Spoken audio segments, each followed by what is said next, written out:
welcome to Copyright Law at the Federal Circuit. I'm Ala Policastro, CLE advisor for the Beverly Hills Bar Association. Today, I am delighted to introduce our speaker, Professor Clark AC. Professor AC has been professor at BYU Law since 2014. Prior to entering legal academia, he worked at Amazon's Lab 126 and supported the Kindle Fire, and Amazon Fire teams. Professor AC has worked in private practice in the fields of technology transactions, intellectual property licensing.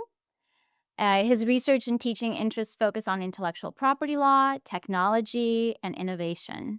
He has authored publications relating to patents, copyrights, open source software licensing, and information privacy. He teaches courses in intellectual property law, information privacy, and contracts.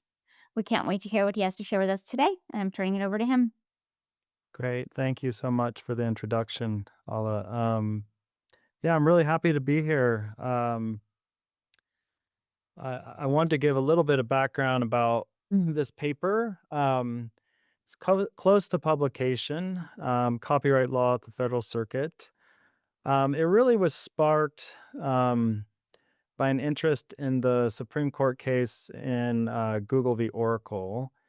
That was a case, it's a copyright law case that dealt with the issue of fair use in with respect to software, copyrighted software that Oracle had acquired from Sun Microsystems, the Sun Microsystem API that Google had used in Android. And the reason this, I as Ala mentioned, I did technology transactions in the past, and so a lot of the technologies in play were things that I'd worked on or had some familiarity with, and the really the key thing that became of interest in this case was the Court of Appeals that the case came from. It was the Court of Appeals for the Federal Circuit, and people thought that was curious and said, "How did this copyright law case come from this Court of Appeals?" The Court of Appeals for the Federal Circuit, as many of you likely know, is the Court of Appeals for all patent law appeals, not copyright law appeals. And so you have the Supreme Court, this case coming from the Court of Appeals for the Federal Circuit. It's a copyright law case. And like, how did this happen? Why did it come from Court of Appeals for the Federal Circuit? And a lot of folks, commentators, academics, sort of poo-pooed the Federal Circuit as a copyright law court. They view it as a patent law court that had patent law expertise and specialization, but not a court that really should be deciding important copyright law cases. And in the Supreme Court case, there were two previous Federal Circuit cases. I'll use Federal Circuit for short for the Court of Appeals for the Federal Circuit that the Supreme Court was examining as part of its decision. And so I really wanted the reason I wanted to do this paper was to really look at, rather than rely on anecdotal sort of commentaries about the Federal Circuit and its expertise or lack thereof in copyright law, I really wanted to dig into, well, what is this court's role in copyright law? How often does it take copyright law cases, decide them? How does it decide them? Does, the court, is it functioning well as a copyright law decision maker, or are some of the concerns about it, justified? And yep, I was just about to ask about the slides I had, just help us guide us through the presentation. Let's see. Am I able to make these move? Like, I'll be assisting with the slide control. okay. I'll just, so you can go to the next slide, please. And by the way, if you have questions or comments as we go through the presentation, please feel free to pose them. I'd love to hear your thoughts and comments as much as we can get to them. I should mention My co-author Dan Hankeman is not able to be with us. He was a student of mine here at BYU Law, and we worked on the paper together. He's now in practice in the Bay Area, but he's not able to be with us today. Okay, so the Federal Circuit, it's this patent law court that's occasionally deciding important copyright law decisions. And like I mentioned, the Google v.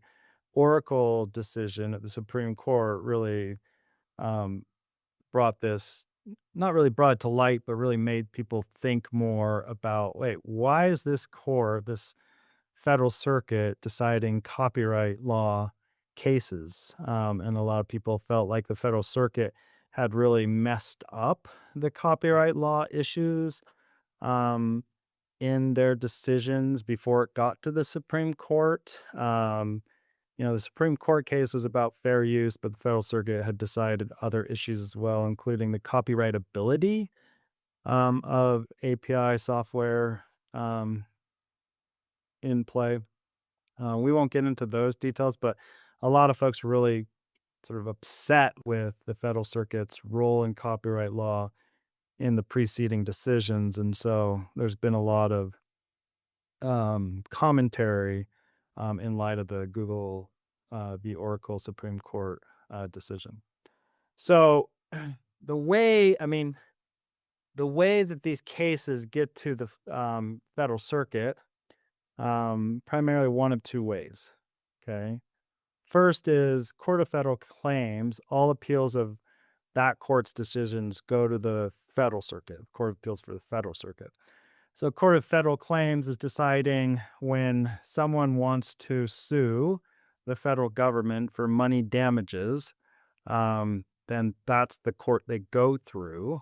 And so, if you have a copyright law claim against the federal government, you go through that court. And then, if you lose that decision and want to appeal it, the appeal would go to the federal circuit. So, that's one primary way that copyright law cases get to the federal circuit. This becomes an important piece of the federal circuit slash copyright law puzzle because in a lot of the results that we'll talk about later. The other way that perhaps people are more worried about in terms of how copyright law cases get to the federal circuit is this second one. And this was the case in the Google v. Oracle case, cases that initially include patent claims. So in Google v. Oracle, it was originally Oracle v. Google, and then the plaintiff and the defendants are switched once it got to the Supreme Court.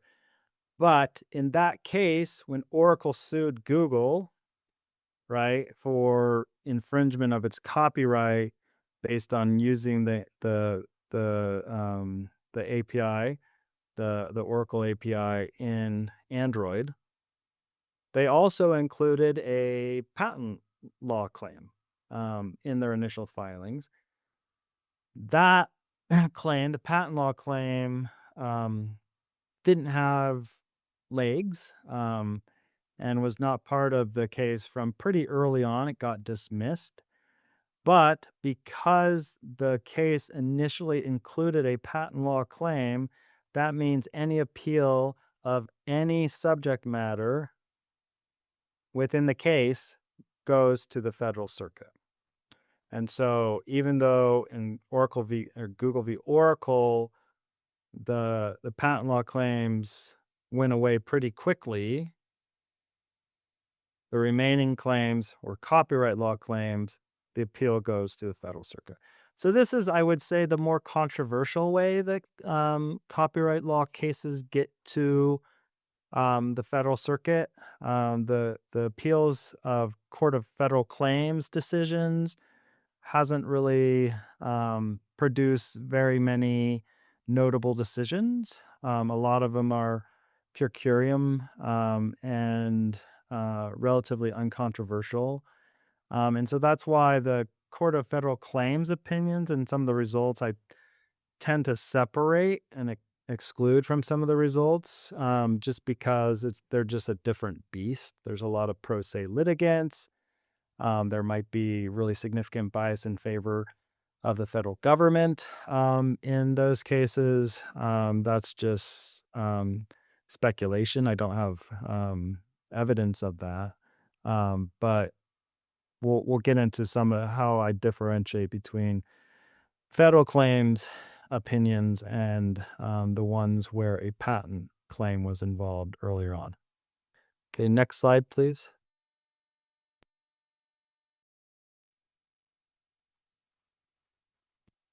Thank you. Okay, so w- this slide just sort of lays out why do people why are people worried about the federal circuit deciding copyright law cases? Again, a lot of this came to um, became a bigger issue, I would say, during the Google v. Oracle decision and so before and after. But I would say there are four major concerns that I have found from scholars and commentators about the Federal Circuit's role in copyright law. First is bias toward rights holders. So the Federal Circuit is frequently accused of exhibiting biases towards patent holders, the rights holders. Now it's I don't know. You read this quite often in academic articles and online news in particular. I don't know that there's really there is some evidence backing this up. I mean, the Federal Circuit was instituted to bolster patent rights and make it patent law more uniform because it was at the time the court was instituted in 1982. There was some amount of disarray in patent rights from one circuit to the next. Of course, that disarray exists in a lot of different domains, but there was a feeling that patent rights are important. They're important to innovation. They're important to innovators. And so we need to do something here. So the Federal Circuit was instituted as the Court of Appeals for all patent law claims. And part of their mission was really to shore up patent rights and bolster them in some respects. And I think that happened.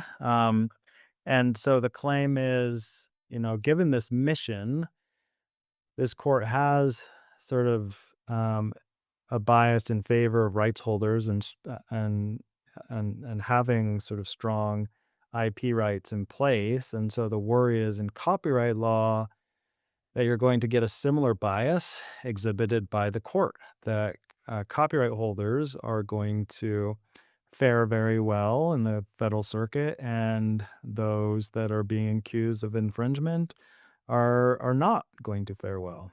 And I think when in the two preceding decisions before the Supreme Court's decision in Google v. Oracle were pointed to as strong evidence of, look, they're favoring Google, they're misconstruing copyright law to protect the copyright owner in this case, vis-a-vis Google. So, and that's a significant concern that people have expressed about the Federal Circuit and its role in in copyright law. Related to this is the second point, which is, look, this is a patent law court steeped in patent law ideology. How are they going to decide copyright law cases other than through a patent law lens, right? Like, and the two regimes are distinct, even though the Supreme Court has said they have a historic kinship. The Supreme Court has also said these are different regimes, right? Patent law protects inventive ideas that otherwise satisfy the Patent Act requirements, whereas copyright law excludes protections from ideas, no matter how creative or innovative they are, and generally applies to the creative expression of ideas. And so some have worried, like, they're going to be biased in favor of rights holders, and they're going to be so biased because they're not going to be able to apply copyright law without letting their patent law expertise affect their decision making. Okay. is sort of the second main concern that I've seen scholars and commentators express. The third one is a big one, and again, um, this concern is something folks expressed in the context of Google v. Oracle, which is, look, litigants are smart, plaintiff lawyers are smart. They're going to see that this court favors rights holders and that they let patent law ideology and doctrine sort of affect their view of copyright law. And so enterprising plaintiff lawyers are going to, if they have a copyright law claim and they're in the Ninth Circuit and they feel like, the Ninth Circuit, it's a bad history here. They're beholden to the tech industries or the tech companies. Now, this is not what I think. This is just might be some of the thinking that goes into this gamesmanship. We're in the Northern District of California. We got Judge Alsup. We think he's pretty favorable to uses of copyrighted works and finding those to be what's called fair use. So, how do we get out of the Ninth Circuit if this comes to an appeal? We stick a patent law claim in there. Any patent law claim will do. Doesn't matter how strong or weak or trivial it is. Just include it in the initial claim. Somewhat plausible. It gets dismissed. Okay. We lose with Judge Alsup or, in the district court within the Ninth Circuit. Well, the appeal is going to now go to the Federal Circuit. And maybe that's better than the Ninth Circuit judges. Um, we think our chances are better with the Federal Circuit. And this, patents have been exploding for decades. There's explosion in utility patents, design patents. Um, any patent law claim will do to ensure that our copyright law appeal, the real heart of the matter in many cases, will go to the Federal Circuit. Okay, so there's that gamesmanship concern that is linked to the first two concerns as well. Sorry, can you go back to the previous slide? Thanks. The last concern is this legal uncertainty and precedent inconsistency. So again, this was raised in the Google v. Oracle case. The Federal Circuit was supposed to be applying um, Ninth Circuit law when it was making the decisions that ultimately were appealed to the Supreme Court. And many people looked at its application of Ninth Circuit case law and said, this isn't Ninth Circuit case law. This is like the Federal Circuit doesn't know what it's doing.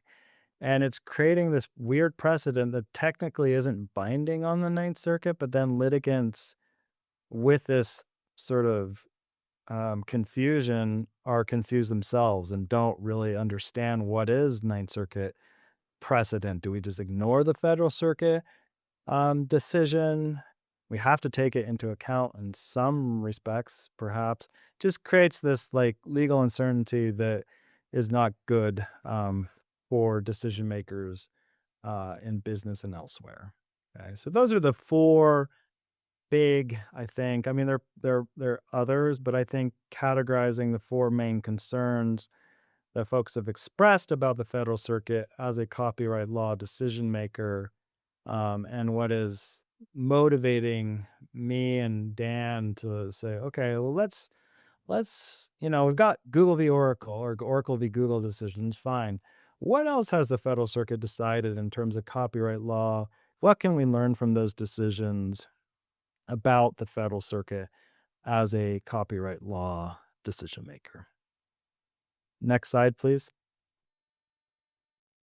Okay.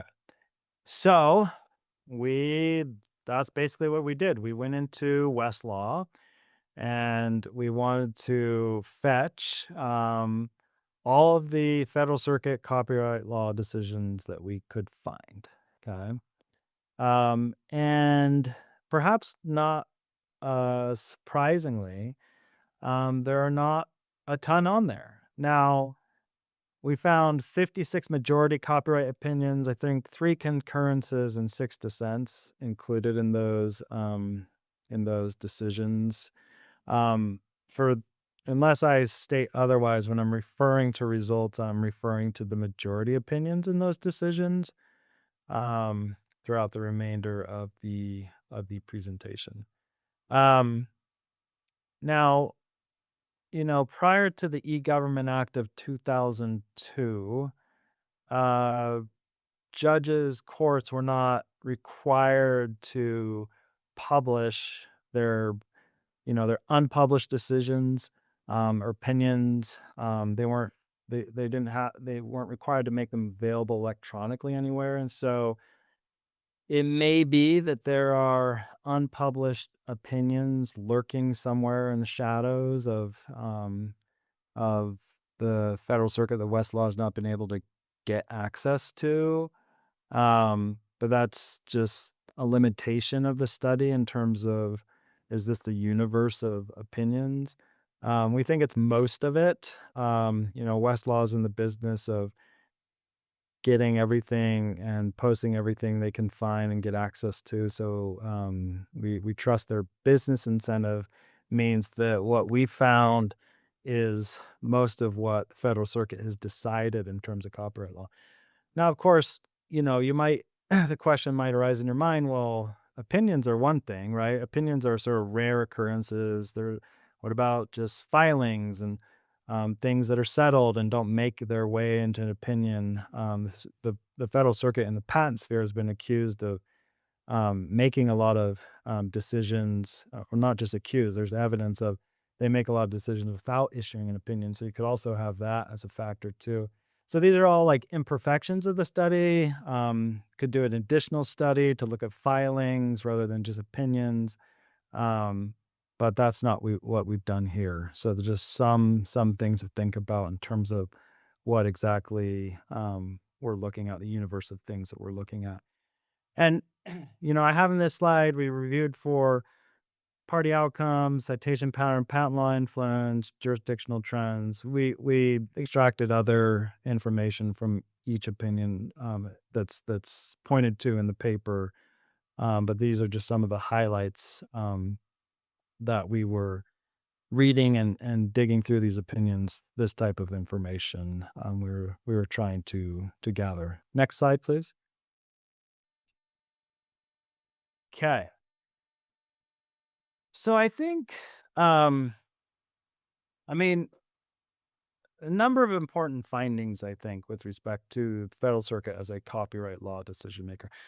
I think you could sum up a lot of what we're going to talk about in the remainder of the presentation as the Federal Circuit seems to be doing just fine um, as a copyright law decision maker, finding relative, like, compared to other circuits, and I'll point out some comparisons as we go through this, but they seem to be doing similar to other courts, and they have similar volume of copyright law decisions as other circuits.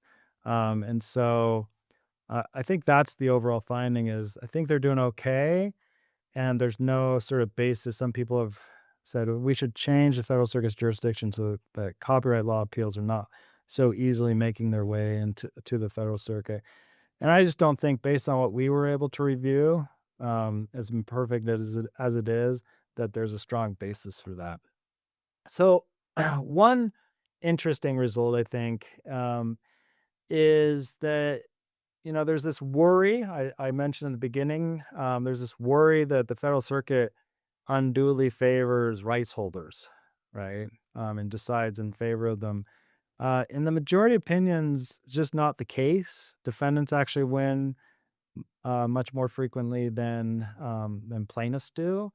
Now, some of this percentage is a little bit hard to trust, and I go into this in the paper. There's different ways you can split this, but when you take out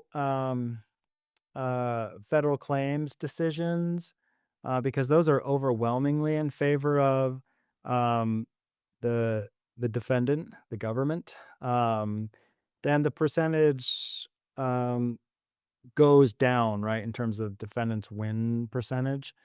Um, and and so it starts to look kind of like a normal court, I think, in terms of um, expectations of who wins and who loses. The famous Arrow Klein hypothesis: the win rate should be about 50% because um, you know, if a case is clearly in favor of one party or the other, it'll probably settle or it will resolve earlier. It's only where you have kind of a coin flip type of scenario that parties are willing to continue to forge ahead and fight it out. And so I think we're close to that in terms of what we were able to find from the opinions. And so the federal circuit kind of looks like another court in terms of who wins and who loses. Um, we we didn't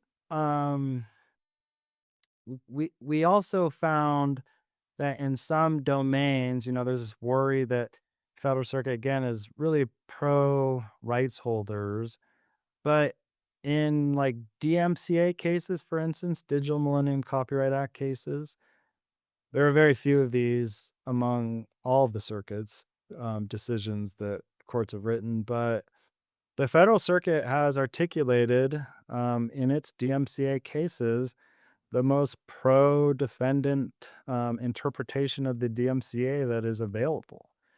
So we just didn't find evidence of systemic bias toward copyright holders, and you might actually say it points in the opposite direction.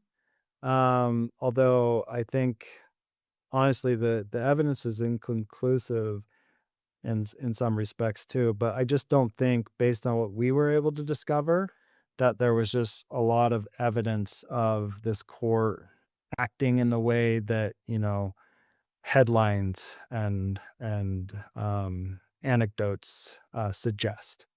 Next slide, please. So this second finding is interesting. So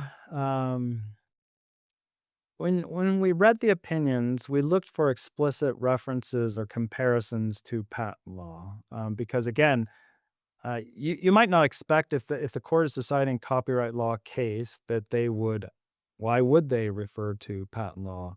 Um, but there is this narrative, as I was suggesting at the beginning, out there that that's what the court is doing. Like they're pulling in patent law to decide copyright law issues, and that can't be a good thing.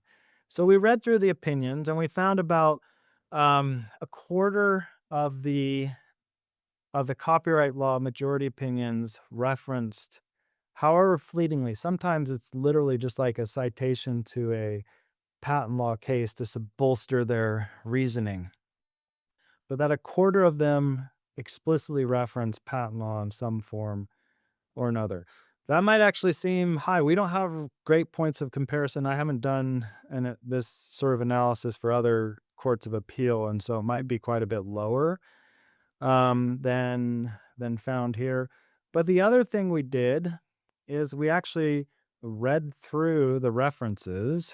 We read the opinions, and when we found a patent law reference, or um, we we did a qualitative assessment, and it none of them stuck out as like, oh, this is an egregious application of patent law, which I think you would expect to be the case, right? These are very competent, high level lawyers um, deciding the cases, and they're doing their homework, and they might refer to patent law here or there. But when they do, they're doing so in a reasonable way, it seemed to, based on our qualitative reading of the cases. Um, Now, this is limited, right? Like the judges on the federal circuit might be influenced in all sorts of ways by patent law that just looking in the opinions can't account for. So there's other pieces of evidence that you might gather and look at to further address that question. But for the scope of our project, we didn't go beyond that. We were just reading the opinions to see what we could discover on this front. And we just didn't see a lot of like patent influence, at least explicitly. Now, in the back of their minds, they might be thinking about patent law all day, every day when they're addressing copyright law issues and just not putting it in the opinions. So we can't really account for that, but that is a limitation um, of this finding. Next slide, please. So I think in full further to this point of the Federal Circuit being a relatively um, decent copyright law court, they have some key advantages, right? They hear cases from nearly all circuits except the DC circuit. They have opinions that they've written interpreting and implying copyright law from every other circuit. And why is that an advantage? Well, they have, in some ways, broader exposure to copyright law than other circuits, frankly. Some of the circuits, 10th Circuit, 8th Circuit, just have very little copyright law activity. And the cases they do have, they're just, they're applying and trying to come up with their approach to a particular copyright law issue, and that might be great, but it's also constrained in terms of exposure. Whereas the Federal Circuit they have their own copyright law precedent that they develop in the context of um, the claims from the Court of Federal Claims. So that's like their original jurisdiction where they're deciding copyright law cases. But even there, in those cases, they're pulling in Second Circuit, Ninth Circuit, the two big copyright law heavyweights, um, and just they have more familiarity and exposure to all the different circuits because they have cases from the different circuits, and they're also developing their own copyright law and relying on other circuits' copyright law decisions. One area that they, develop niche expertise in is software copyright, and I would say DMCA. They have a there's only I did a DMCA project as well, and there's just very few copyright or DMCA opinions out there, and the Federal Circuit happens to have several of them. Um, but software copyright, that was the subject matter of Google v. Oracle, and the Federal Circuit decides that that's the highest number of opinions they have deal with software copyright. So, people might be dissatisfied with how they handled software copyright in the Oracle v. Google cases, but they actually have a decent amount of exposure to software copyright overall, which might lend credibility to how they approach software copyright cases. And I guess I will say on that, it's not terribly surprising that the highest number of, it's another thing we coded for, but subject matter and that software copyright cases are there. They have the highest number of decisions in that area because, right, software subject to copyright, but also obviously a place for patents to apply to. Now, that leads to the concern of some that the Federal Circuit's going to create mischief um, in software copyright. They're getting all these cases. There's this gamesmanship possibility, just easy to throw in a patent claim for a software copyright case. I'll come back to that, but for now, I'm just saying they actually have a decent amount of exposure to number of circuits, number of subject matters, um, copyright law issues. We also coded for that, and they have pretty broad exposure in that regard too. And they are a patent law uh, court primarily, and so they have a very strong technological edge vis-a-vis some other courts of appeal when dealing with something like copyright or sorry, software, and a copyright case dealing with software. So I think these factors might suggest that actually the Federal Circuit is has some competencies that other courts of appeal may not possess in terms of applying copyright law um, in certain domains. Next slide, please.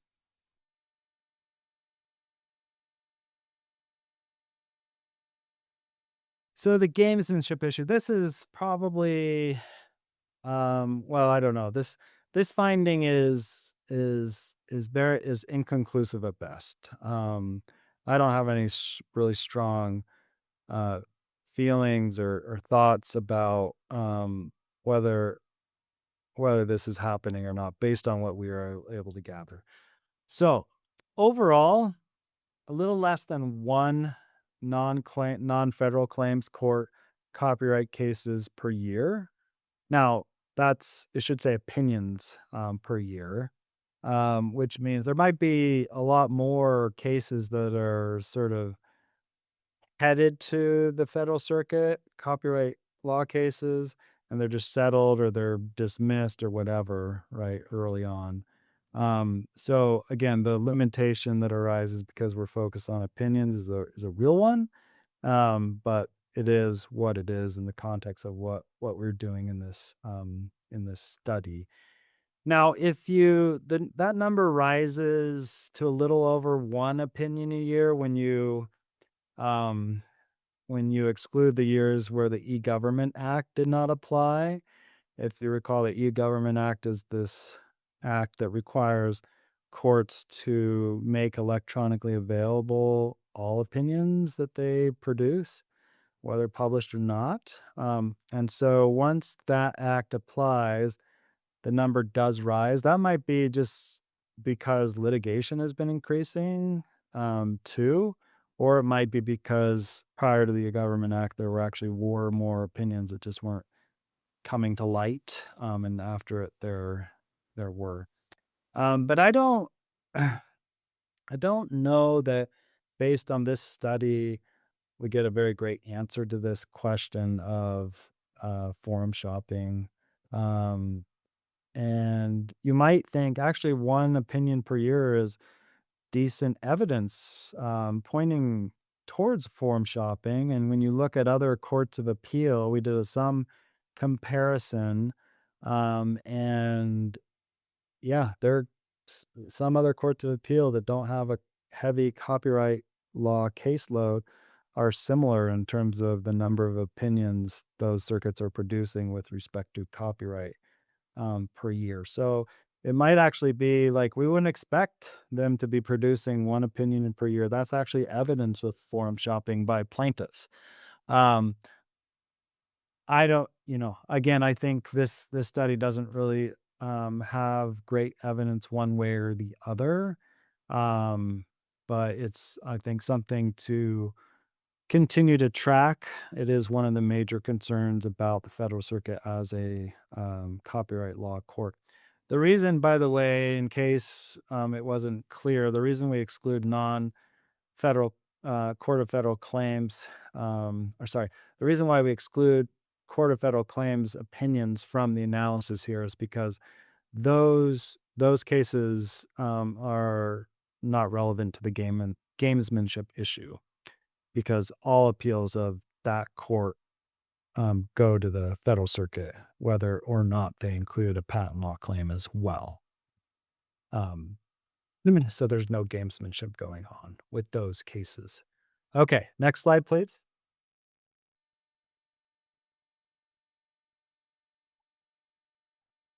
Now, on the last concern about, oh, the Federal Circuit, they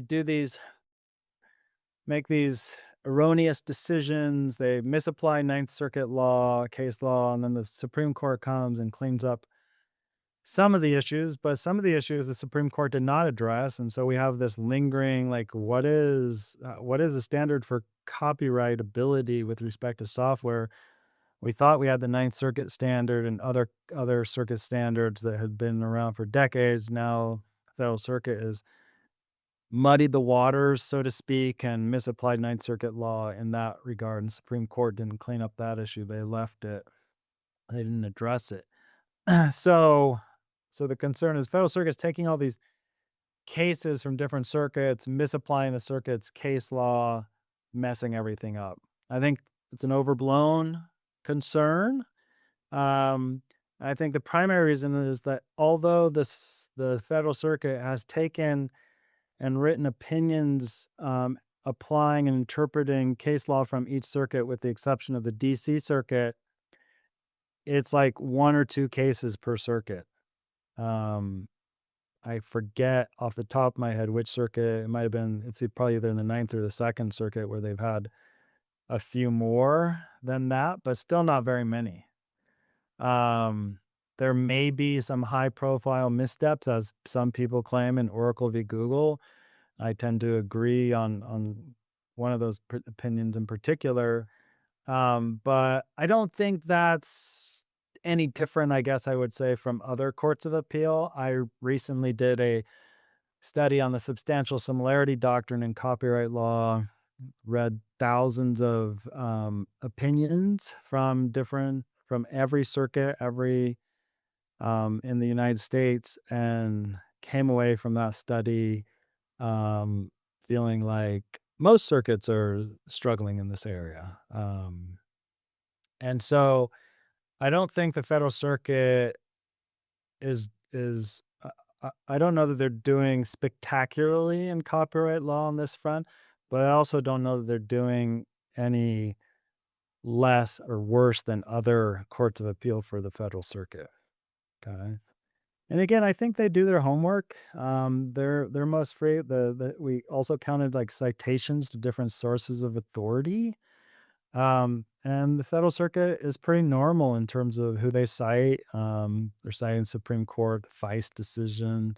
Second and Ninth Circuits are the two behemoths in copyright law, and they rely on those circuits' case law, even when you exclude, even if you're like, let's say you're doing an Eighth Circuit or a Fourth Circuit or a Fifth Circuit case, they will still incorporate and rely on just a wide variety of legal sources from other circuits just to I think is evidence of them doing their homework. Um, and so I don't I again, this is not a really strong finding, but just based on like the numbers, I just don't think it's a huge concern at this point. With the Federal Circuit as a copyright law decision maker. Okay, next slide, please. So, I mean, the basic conclusion is sort of what I've been talking about all along. I think the Federal Circuit is a competent copyright court currently. Its decisions, at least in written opinion form, did not strike either me or Dan in our review of them as like just an outlier or egregious in any sort of way. It seems to be they're doing their job here similar to other courts of appeal. In fact, they might have some pretty significant um, advantages over other courts of appeal because of their tech expertise and IP law experience in general, right? They do patent law, they do some trademark law, they do copyright law. So they actually, there's often you'll the way to make an IP scholar or practitioner um, grumpy is to have a news article that refers to a trademark thing and it's actually a copyrighted thing or a patented thing. Just the mixing up of the terminology, but the Federal Circuit mixing up of the different legal regimes, which is pretty significant. But the Federal Circuit has familiarity with all of these different legal regimes. And I think that's actually a relative advantage for it in terms of um, navigating thorny copyright law issues. And I think that comes into play particularly for its software copyright law decisions, its most frequent subject matter in its opinions. Um, and maybe maybe its advantages in that regards, tech expertise and its IP law expertise actually make it a much more suitable court of appeals for deciding those types of cases than, say, the 10th Circuit. So where I live, my home circuit, where basically copyright law opinions are almost non-existent, or the 8th Circuit, some of these other sort of low volume circuits in terms of copyright law decision making. Now, I do think and this is what I sort of conclude with in the paper, I do think it's really important to continue to monitor its role, particularly with respect to software cases. Um, because I think if the Federal Circuit became what you might call the de facto Supreme Court of software copyright law cases, that could be good in one respect. You might create a lot of uniformity and eliminate some of the from circuit to circuit lack of clarity with respect to software copyright law issues. Although that was one of the main complaints about the court's Oracle v. Google decisions, was that we had clarity, we had uniformity. I don't know. I think folks might have exaggerated the amount of uniformity, but there was some precedent that, being an industry at the time, we advised clients, both internal and external, when I was at a law firm, about software copyrightability issues all the time based on that seeming sort of accepted standard or uniformity with respect to software copyright. And after the Oracle v. Google decision to the Federal Circuit level, that sort of upended things. So I think this is in terms of the Federal Circuit as a copyright law decision maker. If really most important software copyright decisions are going to the Federal Circuit, and that court becomes sort of the de facto Supreme Court of that subject matter with respect to copyright law, could be a good thing, useful thing in terms of creating uniformity, but it also, depending on that uniformity, and what they do, with copyright law, it might actually, um, get in the way of, software innovation, depending again on what they do with copyright. And again, some people think that was what happened with the Federal Circuit's Oracle v. Google decisions. But I think there's no need at present time to alter the jurisdiction of the court. Um, it gets a steady diet of copyright law decisions from the Court of Federal Claims, and is writing about one opinion per year from other circuits, and so seems to be functioning relatively well. On that front. But again, the software copyright law thing, I think, is the major thing to continue to monitor going forward. I can stop there for now, and if people have questions or comments um, that they'd like to offer, I'd be happy to entertain those. All right, so it does look like we had a few questions coming in through our email help desk. Regarding findings or your methodology, how you note reviewing quite a few majority copyright opinions. How do you control for selection bias, especially in less reported or unpublished opinions? Yeah, it's a good question. I think so. Westlaw, there's absolutely selection bias here. There's no way to really, I mean, when you're picking written opinions, you are biased, like, your selection is biased. Um, and so I've tried to address that in the paper just by noting, like, I have a discussion in the paper about this very thing, that, written opinions might tell us certain things, but they might actually mask a lot of other things that we're curious about. And so I've tried to not overstate the findings, in light of this bias. Um, the other thing about that question that I would respond to is just that, like, unpublished decisions, like, the difference between published and unpublished decisions is still a very real one, but since the E-Government Act and where everything is now, like, opinions just in general are electronically available, and Westlaw and other services sort of suck them all up, put them all, post them, include them in their database. That aspect of the bias, I think, is not really is no longer, just because they're all effectively in a different definition, the word published by these services. That wasn't the case prior to the Government Act, which went into effect. I is 2002, and then I think the effective date was 2003 to 2004.